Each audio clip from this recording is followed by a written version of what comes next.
नमस्कार दोस्तों, डेट है आज की 21 जनवरी 2021 और स्वागत है आपका एडिटोरियल डिस्कशन में। आज हिंदू में दो आर्टिकल्स हम डिस्कस करेंगे।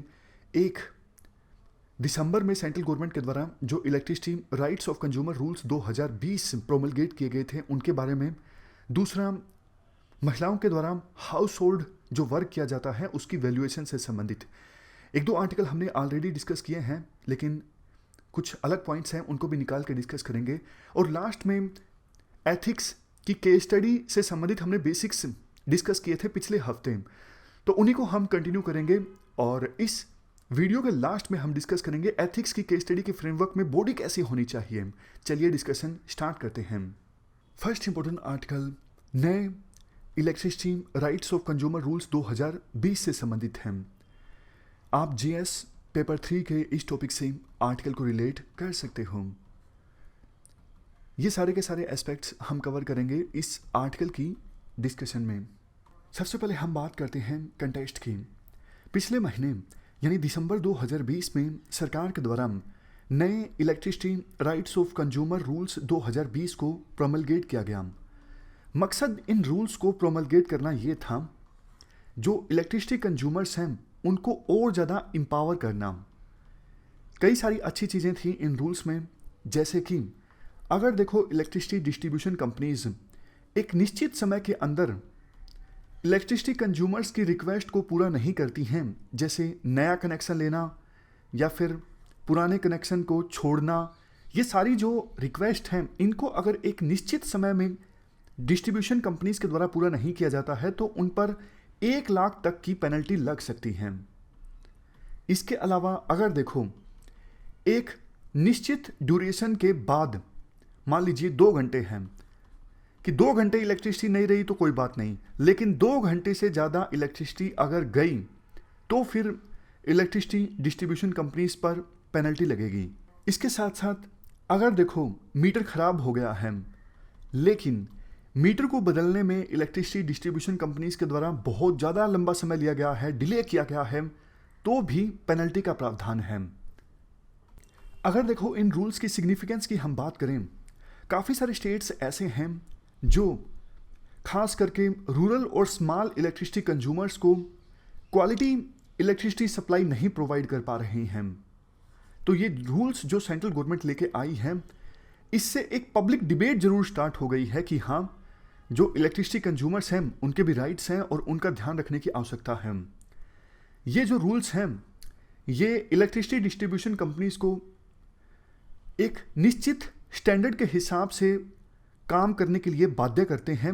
मतलब बोला जाता है इन रूल्स में इलेक्ट्रिसिटी डिस्ट्रीब्यूशन कंपनीज को कि आपको इस स्टैंडर्ड की सर्विस प्रोवाइड करनी है इलेक्ट्रिसिटी कंज्यूमर्स को, और अगर आप क्वालिटी सर्विस नहीं प्रोवाइड कर सकते हो, डिले होता है आपकी सर्विस में, तो फिर आप ऑटोमेटिकली कंज्यूमर्स को कंपनसेट कीजिए। तो इस प्रकार से हमने रूल्स की सिग्निफिकेंस को डिस्कस किया। अब बात करते हैं रूल्स की लिमिटेशंस को। देखो इलेक्ट्रिसिटी कंज्यूमर्स को क्वालिटी सप्लाई प्रोवाइड करना ये रिस्पॉन्सिबिलिटी है स्टेट्स की और इलेक्ट्रिसिटी डिस्ट्रीब्यूशन कंपनीज की। तो देखो सेंट्रल गवर्नमेंट के द्वारा अभी जो ये रूल्स जारी किए गए हैं ना इलेक्ट्रिसिटी डिस्ट्रीब्यूशन कंपनीज के लिए कि आपको इस स्टैंडर्ड की इलेक्ट्रिसिटी सप्लाई करनी है, ये रूल्स ऑलरेडी कई सारे स्टेट इलेक्ट्रिसिटी रेगुलेटरी कमीशंस ने डिस्ट्रीब्यूशन कंपनीज के लिए जारी करके रखे हैं। मतलब ऑलरेडी ऐसे रूल्स हैं कई सारे स्टेट्स में। ये कोई नई चीज़ नहीं है कि हाँ अब कोई रोक ही नहीं सकता इलेक्ट्रिसिटी कंज्यूमर्स का एम्पावरमेंट होने से, क्योंकि रूल्स बहुत ही अच्छे हैं। भैया ऑलरेडी रूल्स हैं कई सारे स्टेट्स में, लेकिन बात है इन्फोर्समेंट की। इसी पॉइंट पर आगे आर्टिकल में फोकस किया जाता है। रूल्स थे लेकिन इन्फोर्स नहीं किए जा रहे थे। दूसरे पॉइंट में भी यही बोला जाता है, बात रूल्स की नहीं है, रूल्स पहले भी थे, लेकिन लैक ऑफ अकाउंटेबिलिटी जो है वो एक बड़ा फैक्टर रिस्पॉन्सिबल है जिसकी वजह से ये रूल्स इन्फोर्स नहीं हो पा रहे थे। देखो draft national tariff policy, proposed electricity act amendment और कई सारी कमेटीज ने भी अपनी रिपोर्ट दी, लेकिन किसी ने भी इस समस्या का समाधान नहीं किया कि ऑलरेडी जो रूल्स हैं उनको अगर इन्फोर्स नहीं किया जाता है तो जिम्मेदारी किसकी होगी, अकाउंटेबिलिटी किसकी होगी। इस इश्यू को एड्रेस अभी तक नहीं किया जा सका है। इसके बाद नेक्स्ट प्रॉब्लम है इंफ्रास्ट्रक्चर की। देखो जहाँ पर 11 केवी फीडर्स लगे हुए हैं वहाँ पर भी ठीक से मॉनिटरिंग नहीं होती कि कब कब पावर सप्लाई अवेलेबल रही कब नहीं रही, तो फिर कंज्यूमर लोकेशन पर कैसे मॉनिटरिंग होगी कि कितने घंटे तक पावर सप्लाई अवेलेबल रही और कितने घंटे तक बत्ती गुल रही। और जब देखो ये नहीं पता लगेगा कि कितने घंटे बत्ती गुल रही तो फिर कैसे कंज्यूमर्स को कंपनसेशन दिया जाएगा। और देखो इससे भी ज़्यादा अब हमारे देश में कई सारे रूरल एरियाज तो देखो ऐसे हैं जहाँ पर काफ़ी कम बिजली रहती है, तो अगर कंपनसेशन देने की बारी आएगी इलेक्ट्रिसिटी डिस्ट्रीब्यूशन कंपनीज के द्वारा तो फिर करोड़ों रुपए की कंपनसेशन देनी पड़ेगी और डिस्ट्रीब्यूशन कंपनीज तो ऑलरेडी घाटे में चलती हैं। क्या कंपनसेशन दी जाएगी डिस्ट्रीब्यूशन कंपनीज के द्वारा? देखो बड़ी बड़ी बातें करना आसान है, लेकिन रूल्स को लेटर एंड स्पिरिट में इम्प्लीमेंट करने में बहुत सारी कठिनाइयां आएंगी और कई जो बातें हैं वो तो अनरियलिस्टिक हैं। इसके बाद आर्टिकल में कहा जाता है देखो सेंट्रल गवर्नमेंट के द्वारा जो रूल्स प्रोमलगेट किए गए हैं ना वो कई मायनों में ऑलरेडी जो विभिन्न स्टेट्स के रूल्स हैं उनको बल्कि कमजोर बनाते हैं। कैसे? जैसे देखो दिसंबर में सेंट्रल गवर्नमेंट के द्वारा जो रूल्स प्रोमलगेट किए गए उसके अनुसार अगर कोई कंज्यूमर शिकायत करता है कि भैया मेरा मीटर खराब हो गया है तो 30 दिनों के अंदर अंदर, मतलब कंप्लेन मिलने के 30 दिनों के अंदर अंदर उसके फॉल्टी मीटर की चेकिंग की जाएगी और मीटर चेंज किया जाएगा। लेकिन आंध्र प्रदेश, बिहार, मध्य प्रदेश है, इन राज्यों में तो प्रोविजन देखो 7 दिनों का है कि 7 दिनों के अंदर अंदर फॉल्टी मीटर को चेंज किया जाएगा। तो मतलब ऑलरेडी जो प्रोग्रेसिव मैकेनिज्म है कई सारे स्टेट्स में बल्कि उनको कमजोर कर रहे हैं नए रूल्स। आप एक और एग्जांपल देखिए, देखो नए रूल्स में प्रोविजन ये किया गया है कि डिस्ट्रीब्यूशन कंपनीज से संबंधित जो शिकायतें हैं उन शिकायतों को सुनने के लिए जो कंज्यूमर ग्रीवेंस रेडरेसल फोरम होगा उस फोरम को चेयर किया जाएगा उसी डिस्ट्रीब्यूशन कंपनी के किसी सीनियर ऑफिसर के द्वारा। आप मुझे एक बात बताइए, क्या कन्फ्लिक्ट ऑफ इंटरेस्ट नहीं होगा? कन्फ्लिक्ट ऑफ इंटरेस्ट होगा ना। हो सकता है वो जो ऑफिसर हैं वो अपनी ही कंपनी की साइड ले कई सारे केसेस में, तो ज़्यादातर केसेस में कंज्यूमर्स की जो कंप्लेंट है उसे रिजेक्ट कर दिया जाएगा। जबकि देखो अभी फिलहाल कई सारे स्टेट्स में इस प्रकार का जो कंज्यूमर ग्रीवेंस रेडरेसल फोरम है उसका चेयरमैन या तो कोई फॉर्मर जुडिशियल ऑफिसर होता है, कोई फॉर्मर जज होता है, या फिर कोई इंडिपेंडेंट मेंबर होता है, कम से कम कंपनी का ही सीनियर ऑफिसर नहीं होता है। तो इस डायमेंशन से देखें तो भी ऑलरेडी जो कई स्टेट्स में प्रोग्रेसिव रूल्स हैं उनको कमजोर बनाने का काम कर रही हैं नए रूल्स। इसके बाद नेक्स्ट लिमिटेशन रूल्स से संबंधित ये हैं। देखो रूल्स में ये बोला गया है अगर सोलर रूफटॉप यूनिट की जो कैपेसिटी है वो 10 किलोवाट से कम है तो इस केस में नेट मीटरिंग अलाउड है। इसका मतलब देखो ये है अगर घर की छत के ऊपर सोलर पैनल लगाया जाता है और इसकी कैपेसिटी अगर 10 किलोवाट से कम है तो इस केस में नेट मीटरिंग अलाउड है। मतलब वो जो हाउस होल्ड ओनर है वो ज़्यादा इलेक्ट्रिसिटी को बेच भी सकता है स्टेट को नेट मीटरिंग की सहायता से। बट अगर सोलर पैनल की कैपेसिटी जो कि छत के ऊपर लगाया गया है 10 किलोवाट से ज़्यादा है तो फिर इस केस में क्या होगा? क्या नेट मीटरिंग अलाउड नहीं होगी? इस बारे में कुछ भी क्लैरिफाई नहीं किया गया है। तो रूल्स जो है वो फॉरवर्ड लुकिंग नहीं है। एक तरफ सरकार बोलती है हम चाहते हैं ज़्यादा से ज़्यादा सोलर एनर्जी प्रोड्यूस हो, दूसरी तरफ इस प्रकार की लिमिट रखना कि हम 10 किलोवाट से अगर कम सोलर पैनल की कैपेसिटी है तो हम आपकी बिजली खरीद लेंगे लेकिन इससे ज़्यादा नहीं खरीदेंगे। इससे तो देखो रूफ टॉप सोलर यूनिट्स में जो इन्वेस्टमेंट है वो कम हो जाएगी ना। इसके बाद लास्ट में बारी आती है सजेशंस की। सजेशंस दिए जाते हैं जो आर्टिकल में, उनके बारे में हम डिस्कस करते हैं। सबसे पहला सजेशन, देखो रूल्स तो पहले ही हैं तो सेंट्रल गवर्नमेंट को बोलना चाहिए स्टेट इलेक्ट्रिसिटी रेगुलेटरी कमीशंस को कि भैया आप अपने रूल्स को इन्फोर्स क्यों नहीं करते? आप इन्फोर्स करवाइए ना। आपने जो रूल्स जारी किए हैं पिछले कुछ सालों में, इसके साथ साथ आप जो रूल्स आपने जारी किए हैं, जो स्टैंडर्ड्स ऑफ परफॉर्मेंस आपने जारी किए हैं, उसके बेस पे आप इलेक्ट्रिसिटी डिस्ट्रीब्यूशन कंपनीज की परफॉर्मेंस को परखिए ना कि उन्होंने काम कैसे किया है और अपने रूल्स को ज़्यादा फ्रिक्वेंटली आप चेंज कीजिए, अमेंड कीजिए बदलते समय के हिसाब से। Next suggestion, state electricity regulatory commissions को समय समय पर कंज्यूमर्स की मीटिंग्स बुलवानी चाहिए और कंज्यूमर्स को मौका देना चाहिए अपने इश्यूज को रेज करने का। नेक्स्ट सजेशन, देखो जो 11 kV के फीडर होते हैं वहाँ पे ऑटोमेटिक मॉनिटरिंग होनी चाहिए कि कब कब कितनी कितनी इलेक्ट्रिसिटी की सप्लाई अवेलेबल रही और कितने घंटे तक बिजली गुल रही किस एरिया में, ये डेटा सारा ऑनलाइन भी अवेलेबल होना चाहिए। नेक्स्ट सजेशन, देखो स्टेट इलेक्ट्रिसिटी रेगुलेटरी कमीशंस का जो फोरम है, मतलब अलग अलग स्टेट्स में जो ये इनका इलेक्ट्रिसिटी रेगुलेटरी कमीशंस होते हैं ना, उनका एक फोरम, उनका एक ग्रुप, ये updated model standards of performance regulations लेके आ सकता है। इसके अलावा central electricity authority of India, ये देखो वेरियस इलेक्ट्रिसिटी डिस्ट्रीब्यूशन कंपनी से सप्लाई क्वालिटी डेटा कलेक्ट कर सकती है और उसको ऑनलाइन अवेलेबल करवा सकती है वेरियस पोर्टल्स पर। अभी वैसे नेशनल पावर पोर्टल पर इस प्रकार का डेटा उपलब्ध होता है, लेकिन वो ज़्यादा सोफिस्टिकेटेड नहीं होता, सुपरफिशियल डेटा होता है। लास्ट सजेशन, देखो इंडिपेंडेंट सर्वेस की सहायता से ये पता लगाया जा सकता है कि वेरियस इलेक्ट्रिसिटी डिस्ट्रीब्यूशन कंपनीज के द्वारा स्टैंडर्ड ऑपरेटिंग प्रोसीजर्स के हिसाब से काम किया गया है या फिर नहीं किया गया है, और जिन इलेक्ट्रिसिटी डिस्ट्रीब्यूशन कंपनीज की परफॉर्मेंस अच्छी हैं उनको उनके लिए फंड्स डिसबर्स किए जा सकते हैं सेंट्रल गवर्नमेंट के द्वारा अपने फाइनेंशियल असिस्टेंस प्रोग्राम के अंतर्गत।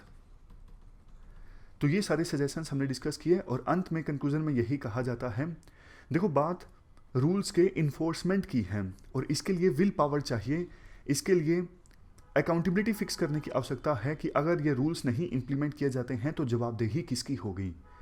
चलते हैं आगे।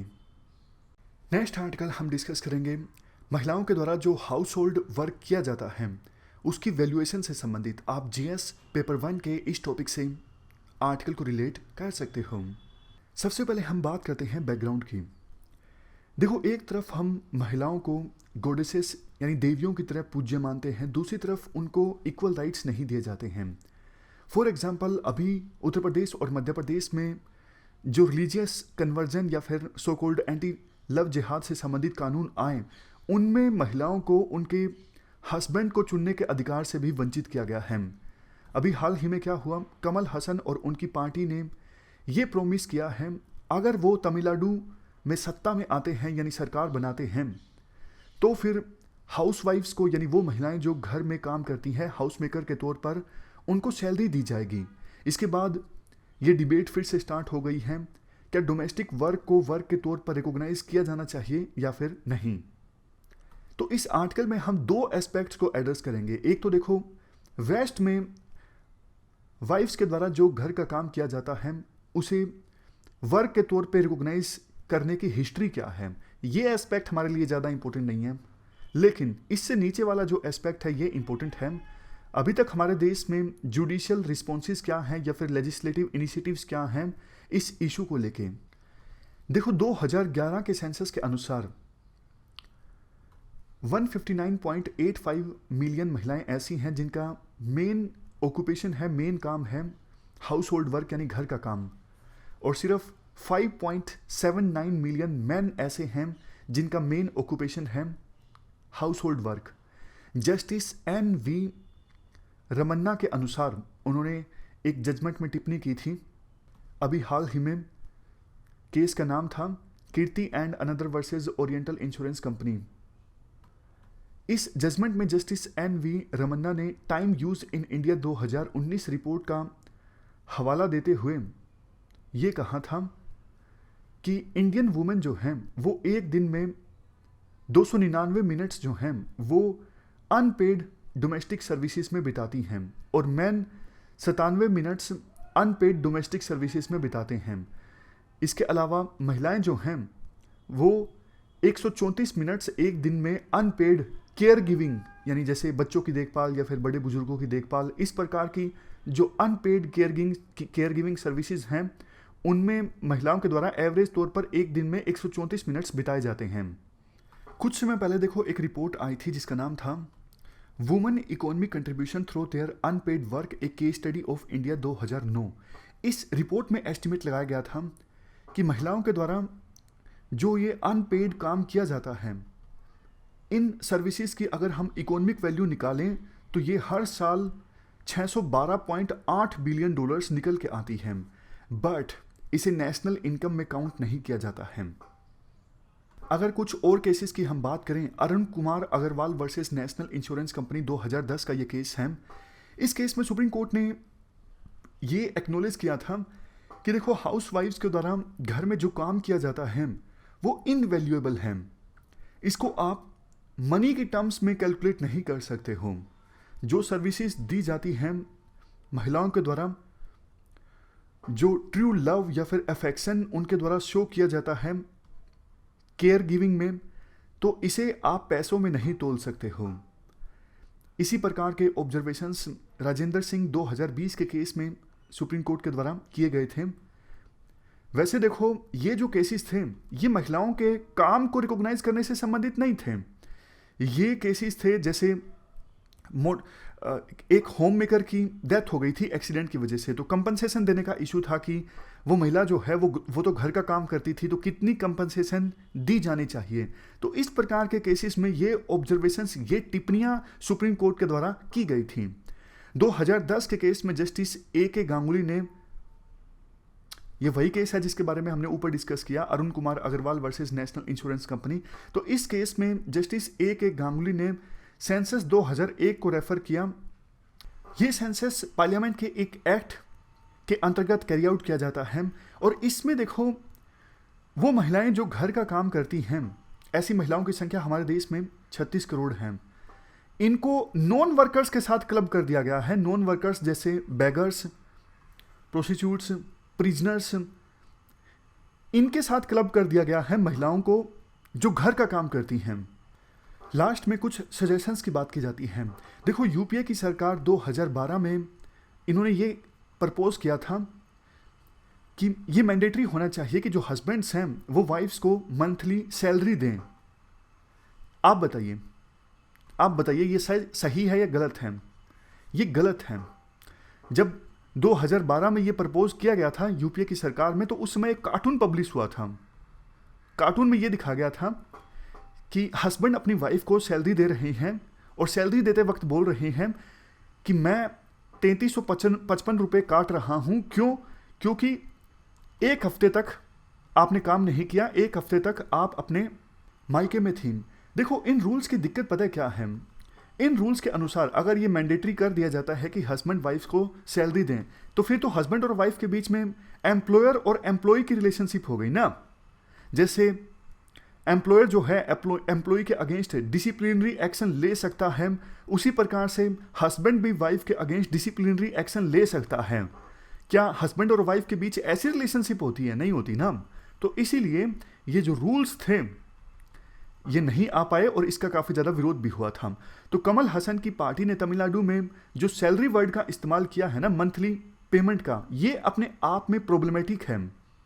वाइफ्स की हस्बैंड्स के साथ मास्टर और स्लेव की रिलेशनशिप नहीं है। तो क्वेश्चन उठता है, होना क्या चाहिए?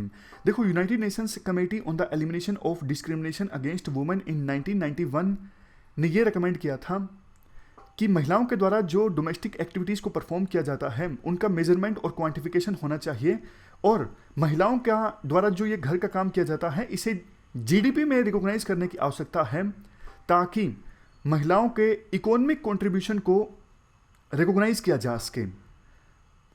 तब होगा क्या? तो हस्बैंड जो पैसा कमाएंगे, तो फिर देखो, उस पैसे में सिर्फ हस्बैंड का रोल ही नहीं होगा, महिलाओं का रोल भी होगा कि हाँ, मैंने भी घर में रह के पैसा कमाया है, तो आपने जो फैक्ट्री में काम करके या फिर अपने वर्क प्लेस पे जो पैसा कमाया है उसमें मेरा भी कंट्रीब्यूशन है। वैसे देखो, जो हमारे देश में मैट्रिमोनियल प्रॉपर्टी लॉज हैं वो महिलाओं को उनके शेयर का अधिकार देते हैं, बट ये तभी होता है जब मैरिज खत्म हो जाती है। अब वक्त आ गया है कि मैन के द्वारा बाहर जाकर जो काम किया जाता है उसे भी उसके इक्वल रिकॉग्नाइज किया जाए। जो महिलाओं के द्वारा घर के अंदर काम किया जाता है वो भी मैरिज के दौरान, यानी जब तक मैरिज चल रही है। और अगर महिलाएं ज़्यादा असर्टिव होना चाहती हैं तो फिर देखो, मैरिज से पहले भी प्री न्यूट्रियल एग्रीमेंट साइन किया जा सकता है। प्री न्यूट्रियल एग्रीमेंट में क्या होता है? देखो, मैरिज से पहले हस्बैंड वाइफ, जो होने वाले हस्बैंड वाइफ हैं, वो आपस में एग्रीमेंट साइन कर लेते हैं। जैसे वाइफ ये बोलती है एग्रीमेंट में कि आप जितना पैसा कमाओगे आधा मुझे देना पड़ेगा। तो ये जो एग्रीमेंट पहले से डिसाइड हो जाता है शादी से पहले, फिर बाद में जो कानून है ना उनको ओवरकम कर देता है शादी से पहले साइन होने वाला ये एग्रीमेंट।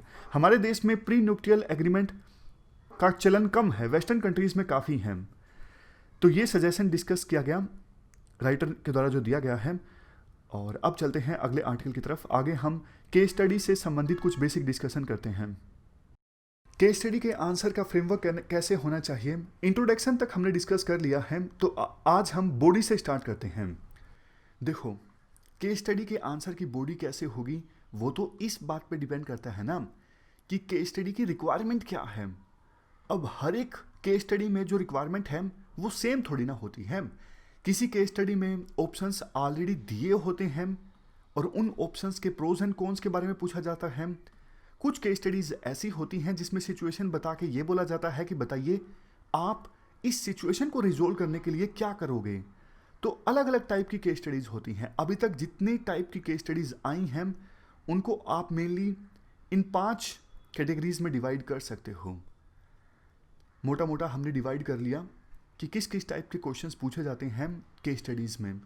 जैसे सबसे पहले हैं, आप सिचुएशन को एनालाइज कीजिए अलग अलग पर्सपेक्टिव से, यानी डिफरेंट पर्सपेक्टिव से, और बताइए कि लिखिए यानी आप क्या करोगे इस सिचुएशन में।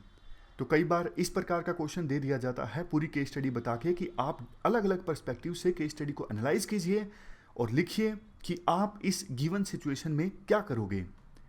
कई बार देखो ये बोल दिया जाता है आप बताइए इस सिचुएशन को देखते हुए आपके पास कौन कौन से ऑप्शंस अवेलेबल हैं और उन ऑप्शंस के आपको प्रोज एंड कॉन्स भी डिस्कस करने हैं और लास्ट में ये भी बताने हैं आप इनमें से कौन से ऑप्शन का चुनाव करोगे। कई बार यूपीएससी खुद ऑप्शंस दे देती हैं जैसे मैंने आपको बताया और फिर बोलती है कि इन ऑप्शंस के प्रोज एंड कॉन्स आपको लिखना है और ये भी बताना है इनमें से कौन सा ऑप्शन आप चूज करोगे, या फिर आपके पास कोई और ऑप्शन है तो वो भी आप सजेस्ट कीजिए। कई बार यूपीएससी सीधा पूछ लेती है कि स्टेप्स लिखिए जो आप लोगे इस सिचुएशन को रिजोल्व करने के लिए। काफ़ी बार यूपीएससी ये भी पूछ लेती है रैंकिंग दीजिए, जैसे डिजास्टर मैनेजमेंट में आप किस किस को पहले निकालोगे, वहाँ से बाहर आप रैंकिंग बताइए। तो एक ही बार वैसे ये क्वेश्चन पूछा है। तो इस प्रकार से यूपीएससी क्वेश्चन पूछ सकती है।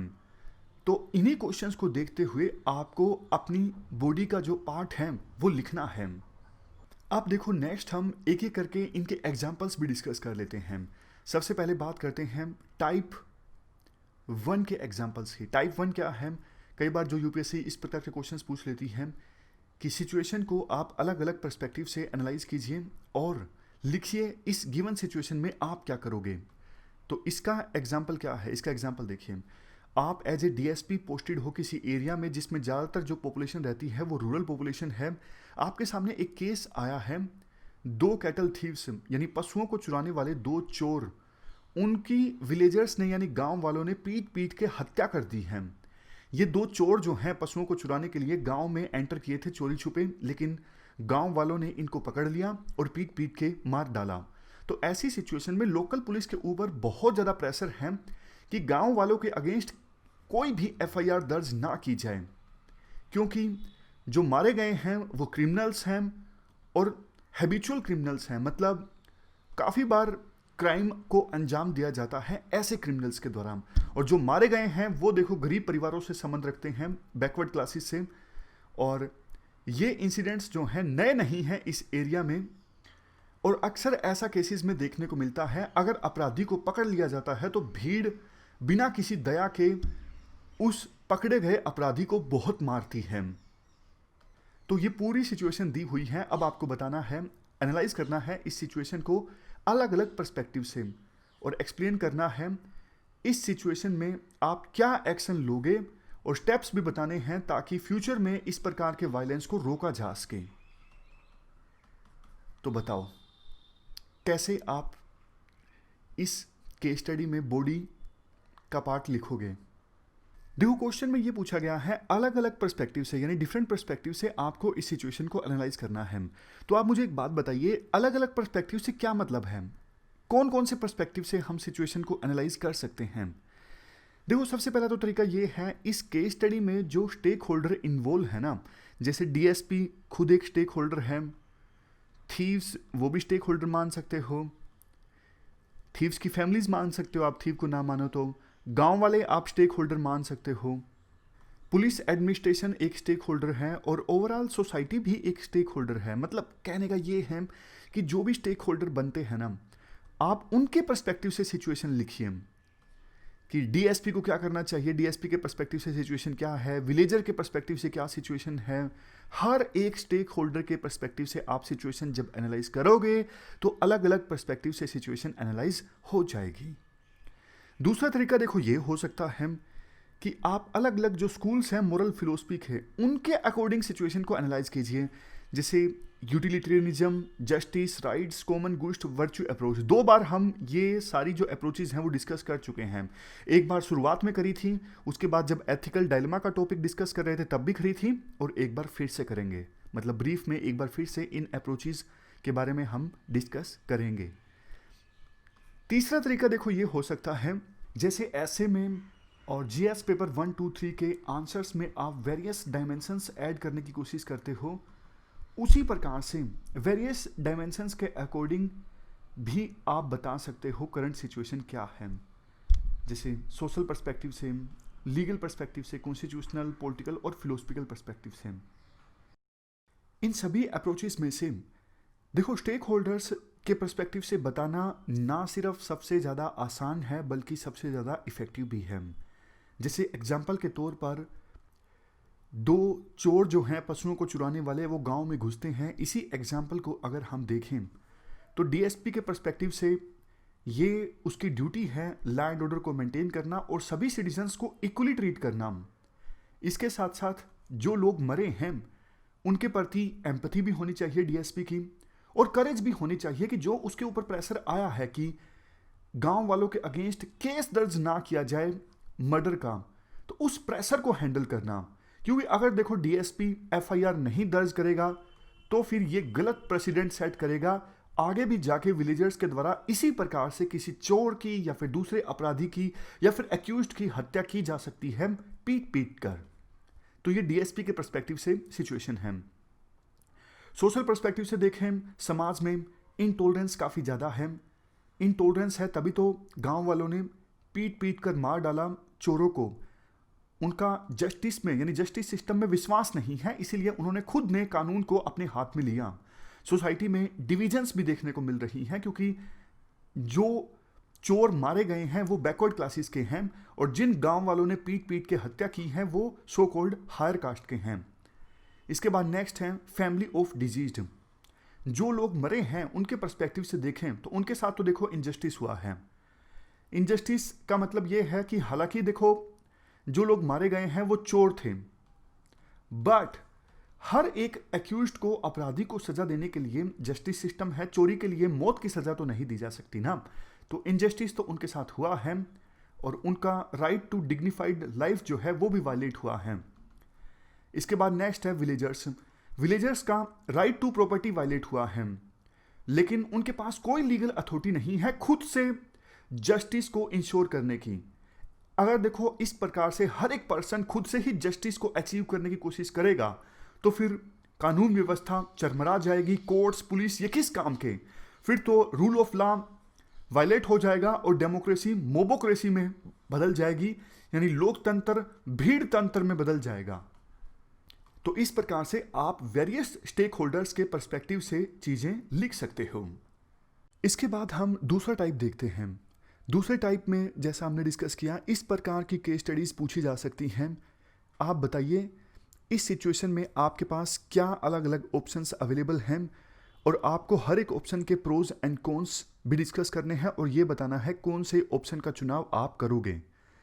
अब जैसे ये एक एग्जाम्पल है, ये केस स्टडी यूपीएससी के द्वारा 2014 के मेंस में पूछी गई थी। रामेश्वर ने सक्सेसफुली काफ़ी प्रतिष्ठित सिविल सर्विसेज का पेपर क्लियर किया और बहुत एक्साइटेड था रामेश्वर कि उसको अपॉर्चुनिटी मिली है सिविल सर्विसेज में एंटर करने की और देश को सर्व करने की। लेकिन जैसे ही रामेश्वर ने सिविल सर्विसेज को ज्वाइन किया, उसने ये रियलाइज किया चीज़ें देखो उतनी आसान नहीं है, उतनी अच्छी नहीं है जैसा उसने सोचा था। उसने पाया कि जिस जो डिपार्टमेंट उसे असाइन किया गया है वहाँ पे ऑलरेडी काफ़ी सारी माल प्रैक्टिसेस होती हैं, यानी गलत चीज़ें होती हैं। फॉर एग्जांपल, अलग अलग स्कीम्स के तहत या फिर ग्रांट्स के तहत जो फंड्स एलोकेट होते हैं उन फंड्स का गलत इस्तेमाल किया जाता है। ऑफिशियल जो फैसिलिटीज़ होती हैं उनको ऑफिसर्स के द्वारा और स्टाफ के द्वारा अपने पर्सनल आवश्यकताओं के लिए यूटिलाइज किया जाता है। कुछ समय बाद वो ये भी नोटिस करता है कि स्टाफ को रिक्रूट करने की जो प्रोसेस है वो भी अच्छी नहीं है, उसमें भी कमियां हैं, और जो अच्छे कैंडिडेट्स हैं उनको एग्जामिनेशन में एग्जामिनेशन लिखना पड़ता है जिसमें बहुत ज़्यादा चीटिंग चलती है। कुछ कैंडिडेट्स को एक्सटर्नल हेल्प भी प्रोवाइड की जाती है एग्जामिनेशन में चीटिंग के थ्रू। रामेश्वर ये सारी घटनाएं अपने सीनियर्स को बताता है, लेकिन उसे सलाह दी जाती है कि आप अपनी आंखें, कान, मुंह सब कुछ बंद करके रखिए और इन सब चीज़ों को इग्नोर कर दीजिए। मतलब साफ कि ये सारी घटनाएं हायर ऑफिशियल्स के सहमति से चल रही थी। रामेश्वर को बहुत ज़्यादा बुरा लगता है, रामेश्वर अनकंफर्टेबल महसूस करता है। वो आपके पास आता है आपकी एडवाइस मांगने के लिए। तो देखो, आपको इंडिकेट करना है वेरियस ऑप्शंस जो कि इस सिचुएशन में अवेलेबल हैं रामेश्वर के पास। आपको बताना है रामेश्वर को कि भैया आपके पास ये ऑप्शंस अवेलेबल हैं। कैसे आप मदद करोगे रामेश्वर की इन ऑप्शंस को इवेल्युएट करने में और मोस्ट अप्रोप्रिएट पाथ चूज करने में, ये आपको बताना है। ये केस स्टडी है 2014 में यूपीएससी के द्वारा पूछी गई थी। ये देखो, मोस्ट कॉमन टाइप की केस स्टडीज हैं, सबसे ज़्यादा इसी टाइप की केस स्टडीज यूपीएससी के द्वारा पूछी जाती हैं। तो देखो, जब भी यूपीएससी इस प्रकार की केस स्टडी पूछे ना कि ऑप्शंस भी बताइए, तो आप मिनिमम 3 ऑप्शंस तो जरूर लिखिए, मैक्सिमम आप 4 लिखिए, इससे ज़्यादा आप मत लिखिए। इससे ज़्यादा ऑप्शंस आप लिखोगे तो डायमेंशंस ऐड करने में बड़ी दिक्कतें आएंगी। 4 ऑप्शंस में और कम से कम 3 ऑप्शंस में डायमेंशंस आप अच्छे से ऐड कर सकते हो।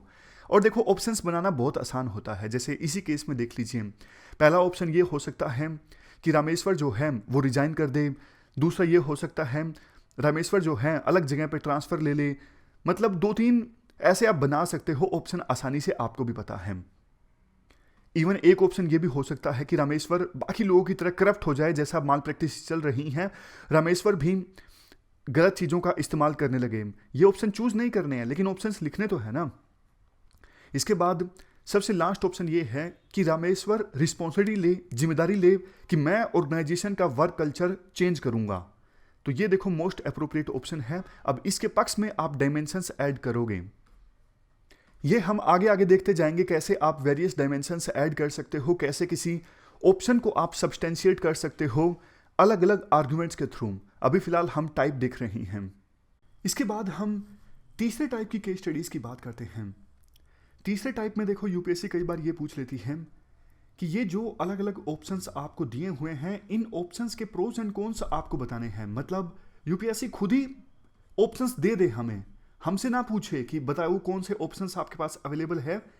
यूपीएससी ने खुद ही ऑप्शंस दे दिए और हमसे पूछ लिया कि इन गिवन ऑप्शंस के क्या प्रोज हैं, क्या कॉन्स हैं और आप कौन सा ऑप्शन लोगे। अगर आपके पास कोई दूसरा भी ऑप्शन है तो उसे आप सजेस्ट कीजिए। देखो, वैसे शुरू में जब एथिक्स का पेपर ऐड हुआ था ना, मतलब एथिक्स सिलेबस में आया था 2013 में 14 में, उस समय यूपीएससी ने ये पूछे थे। अभी तो पिछले कुछ सालों में यूपीएससी खुद से ऑप्शंस देती नहीं है, लेकिन फिर भी एक टाइप है तो हम देख लेते हैं। एग्जाम्पल आपके सामने है।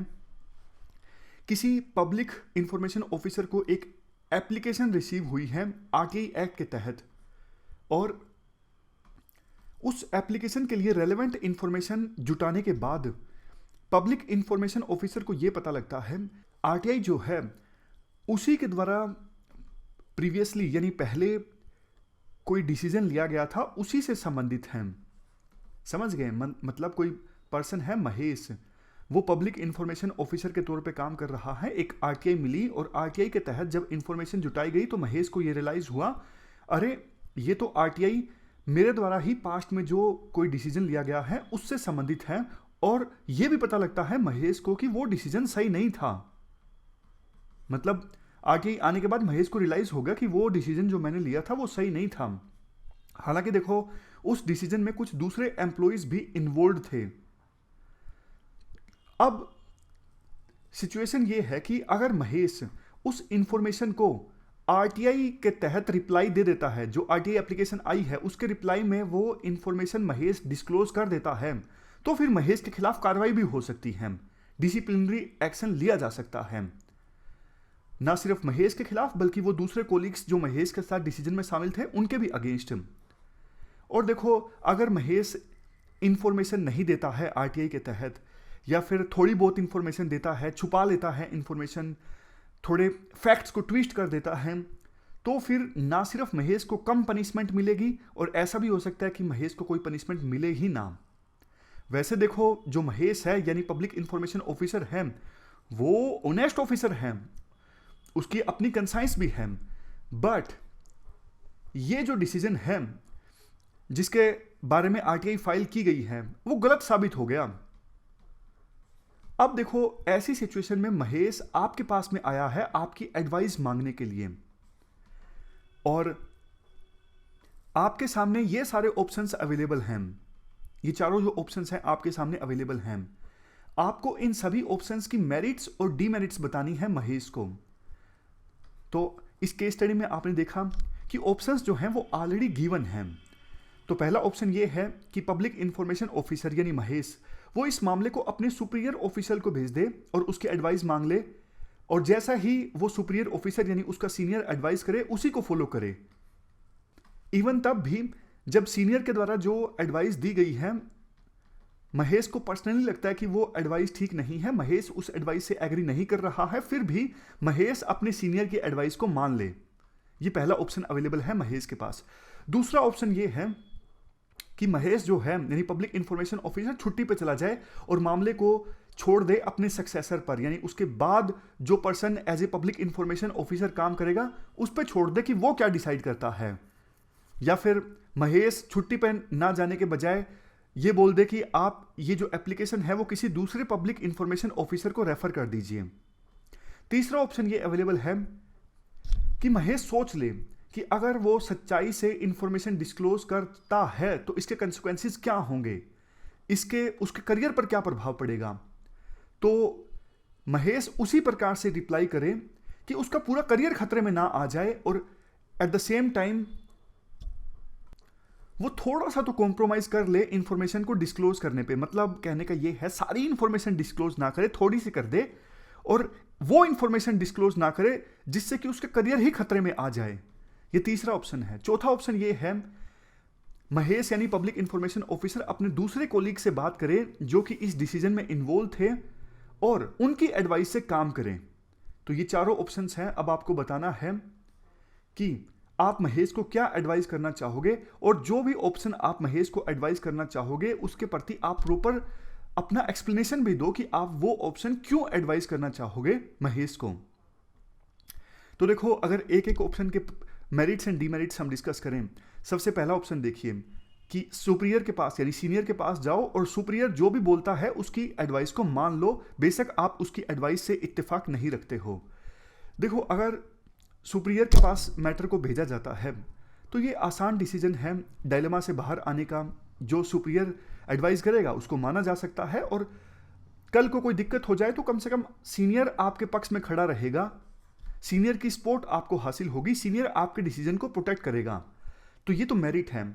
बट देखो, इससे क्या होगा, इससे डिजोनेंस आ सकता है। डिजोनेंस मतलब आप कुछ अलग चाह रहे थे, सीनियर ने कुछ अलग एडवाइस कर दिया, ना चाहते हुए भी आपको सीनियर की बात माननी पड़ेगी, और आप अपने आप में गिल्ट महसूस होगा कि यार ये मैंने क्या किया। मतलब क्योंकि इस केस स्टडी में दिया हुआ है कि पब्लिक इंफॉर्मेशन ऑफिसर यानी महेश वैसे एक ऑनेस्ट ऑफिसर हैं, तो आपको डिजोनेंस आ सकता है ना कि सुपीरियर ने कुछ अलग ही अलाउ कर दिया कि भूल जाओ कोई दिक्कत नहीं है, और आपको ये लगता था कि नहीं नहीं ऐसा नहीं हो सकता, भूलना गलत है, तो फिर डिजोनेंस आ जाएगा। इसके बाद बात करते हैं तीसरे ऑप्शन की कि थोड़ा सा मैनिपुलेशन कर लो, आप देख लो कि कौन सी इंफॉर्मेशन डिस्क्लोज की जा सकती है जिससे कि करियर खतरे में ना आए, सिर्फ वही इंफॉर्मेशन डिस्क्लोज कर दो और वो इंफॉर्मेशन छुपा लो जिससे कि करियर खतरे में आ जाए, यानी इंफॉर्मेशन को मैनिपुलेट कर लो।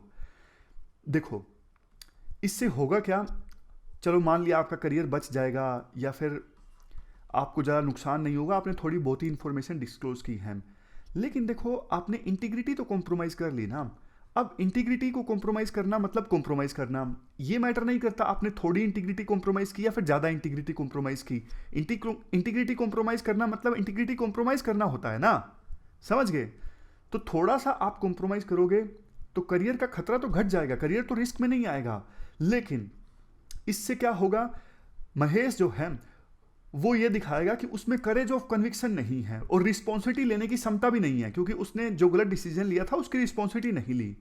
और देखो, जानबूझ के इंफॉर्मेशन छुपाना ये एक पनिशेबल ऑफेंस भी है आरटीआई एक्ट के तहत। बाद में पूरी इंफॉर्मेशन बाहर आ गई तो ये फिर उसकी ऑनेस्टी को भी डैमेज करेगा और उसकी जो इमेज है कि महेश एक कंसाइंटियस पर्सन है यानी कर्तव्यनिष्ठ पर्सन है, उसकी ये इमेज भी डैमेज हो जाएगी। और देखो, आज महेश थोड़ी सी इंफॉर्मेशन मैनिपुलेट कर रहा है, हो सकता है उसको आदत लग जाए, फ्यूचर में भी वो इंफॉर्मेशन छुपाने लगे तो फिर तो दिक्कत हो जाएगी ना। यानी एक कमी को छुपाने के लिए, एक झूठ को बोलने के लिए आपको 100 झूठ बोलने पड़ते हैं। इसके बाद चौथे ऑप्शन की बात करें कि महेश इरिस्पॉन्सिबिलिटी से भाग जाए, अपने कोलिग्स से संपर्क करे, उनकी एडवाइस ले और जो कोलिग्स एडवाइस देते हैं वही मान ले। देखो, ऊपर से देखें तो ये सही लग सकता है, क्योंकि इस सिचुएशन में उसके दोस्त भी शामिल थे, जो कोलिग्स हैं वो भी शामिल थे, और अगर महेश इंफॉर्मेशन डिस्क्लोज कर देता है तो उसके कोलिग्स भी इसके रिपरकशंस झेलेंगे। लेकिन देखो, सिर्फ उनकी एडवाइस से चलना, वही बात, ये महेश की ऑनेस्टी के अगेंस्ट है, महेश की जो कंसाइंस है उसके अगेंस्ट है, और ये अनएथिकल भी हो सकता है, ये नेचुरल जस्टिस के भी अगेंस्ट है, क्योंकि देखो, जिन्होंने डिसीजन लिया था वही डिसाइड कर रहे हैं कौन सी इंफॉर्मेशन दी जाए। तो और जबकि नेचुरल जस्टिस तो यही कहता है ना कि कोई भी अपने केस में जज नहीं होगा। अब देखो, मैं बोलूं कि ओनली आईएएस बहुत अच्छा है तो ये मतलब नेचुरल जस्टिस के अगेंस्ट है। वैसे ये, इसे आप मार्केटिंग बोल सकते हो कि हाँ, कोई बंदा अपनी मार्केटिंग कर रहा है, लेकिन एक्चुअल में अगर देखो बात करें तो ये नेचुरल जस्टिस के अगेंस्ट हो सकता है, क्योंकि देखो, ये तो आप जज करोगे ना कि ओनली आईएएस कैसा है, मैं कैसे जज कर सकता हूं, समझ गए। तो ये नेचुरल जस्टिस के अगेंस्ट है अगर महेश अपने कोलिग्स के साथ मिल के डिसाइड करता है। अब आप सबसे लास्ट ऑप्शन देखिए, ट्रांसफर ऑफ द केस। देखो, लीव पे चले जाना या फिर ट्रांसफर ले लेना, ये भी डिसीजन अच्छा है, और मतलब इन सब में सबसे बेस्ट यही है, क्योंकि देखो, महेश अगर लीव पे चला जाएगा या फिर लीव पे छोड़िए, मतलब केस को अगर दूसरे पीआईओ को ट्रांसफर कर देगा तो उसका कन्फ्लिक्ट ऑफ इंटरेस्ट खत्म हो जाएगा। दूसरा जो पीओ आएगा वो इंडिपेंडेंट होके डिसाइड करेगा कि महेश की गलती है या फिर नहीं है, मतलब जो भी है, जितनी भी इंफॉर्मेशन उसे डिस्क्लोज करनी होगी वो इंफॉर्मेशन डिस्क्लोज करेगा। और बाद में जब इस एग्जाम्पल के, इस केस स्टडी के कंक्लूजन के बारे में हम डिस्कस करेंगे, तब भी हम ये डिस्कस करेंगे कि ये ऑप्शन क्यों बेस्ट है। क्योंकि देखो, गलती करना इंसान का नेचर में है, मतलब ऐसा कोई इंसान होगा नहीं जिसने गलती की नहीं होगी। तो महेश के द्वारा अगर गलती की भी गई है तो वो बोनाफाइड है, चूंकि महेश एक ऑनेस्ट पर्सन है, कंसाइंटियस पर्सन है, तो उसने जो गलती की है तो वो जानबूझ के नहीं की है, वो मालाफाइड नहीं है, बोनाफाइड है। तो हो सकता है कि महेश की गलती को माफ भी कर दिया जाए उसके रिकॉर्ड को देखते हुए।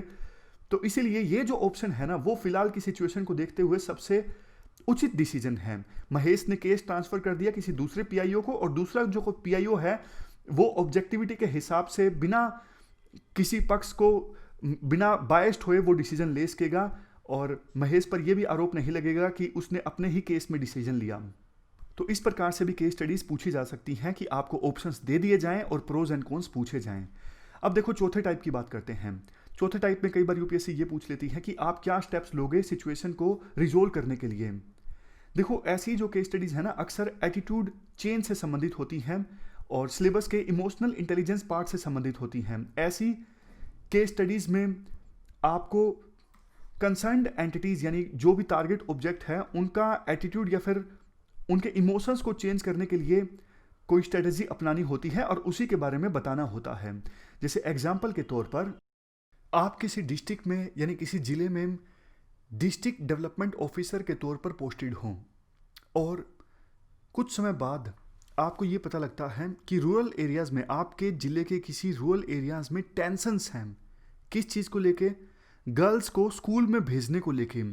गांव के जो बड़े बुजुर्ग हैं यानी एल्डर्स हैं, उनको ये महसूस होता है कि काफ़ी सारी प्रॉब्लम्स आ गई हैं क्योंकि लड़कियों को एजुकेट किया जा रहा है और इसके साथ साथ वो अपने घर के सेफ इन्वायरमेंट से बाहर निकल रही हैं तो भी प्रॉब्लम्स आ गई हैं।